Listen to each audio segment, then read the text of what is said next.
Iroda opaga kattakon rahmat deyman. Yuzimni ishonganimga ham, Iroda opa o'zimdan kutganimdan a'lo darajada qilib berdilar yuzimni, chunki yuzim juda yomon edi. Chunki uydagilarim ruxsat berishmasdi. Ular dedilarki, kosmetologga borgandan keyin yomon bo'lib ketadi, yuzing shishib ketadi yoki qip-qizil bo'lib ketadi, battar ugrilar toshib ketadi deb o'ylashardi. Hamma kosmetolog ham gрамотный emas deyishardi-da. Men ko'p kosmetolog kuzatganman. 2 yildan beri Iroda opani kuzataman. 2 yildan beri har doim o'zimga aytaman, boraman yoki uydagilarimga yuborib qo'yaman, ana odzivni ko'ring, ana boshqacha bo'lgan deb. Yo'q, bilan hammasi filtr deyardilar. Keyin xo'p dedim, keyin shundan keyin podpisatsiya qilishni boshladim. Iroda opaga keloldim, faqat kuzatardim, odziv ko'p ko'rardim.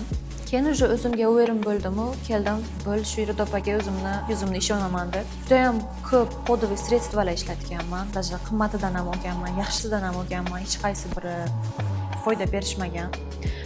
Даже uydagilarim aytishardi, dieta qilsang o'tib ketadi hammasi, bular hammasi подростковый возраст deyishardi. 2 yil o'tdi, lekin hech o'tmadi. Ba'zida ketardi, lekin so'rovni baribir bor edi. Yuzimni yashirishga harakat qilardim. Uydagilarim ham men uchun yaxshi bo'lishni xohlagandirlar. Balkim ular ham bilmaydilar, hamma kosmetolog ham masalan bir emas, endi ko'p ko'rardilar. Ular ham telefondan ko'p ko'rardilar. Mana qarama, bu kosmetologga boribdi, qanaqa yuzini qilibdi.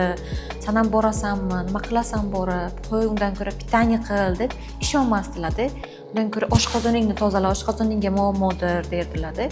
Keyin men aytdimki, hamma ham bir xil emas, borib ko'ray, u kishi bir kosmetolog emas, kosmetolog dermatolog, ichimni ham tozalaydilar, faqat ukol emas, masalan.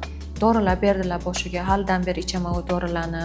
Keyin yana lecheniyalar oldim, haligacha olib kelaman lecheniyalarni. Qizarishlar, chuqur dog'lar ketqizibdi, asta-asta ketqizibdi. Bir faqat ukol emas, balkim dorilar ham, lecheniyalar ham qilibman-da. Hozir faqat qatnayotganim o'zim uchun, qaytib chiqmasligi uchun u yuzimda shuning qatnayapman yana. O'zingizga birinchi o'rinda ishonch, keyin kosmetologga ishonch, ishlariga u kishini. Boshida o'ylardim, bo'ladimi shu yaxshi meni yuzim, gladki bo'ladimi debda.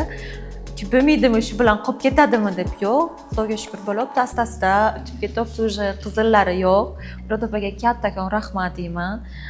Yuzimni ishonganimga ham, Iroda opa o'zimdan kutganimdan a'lo darajada qilib berdilar yuzimni.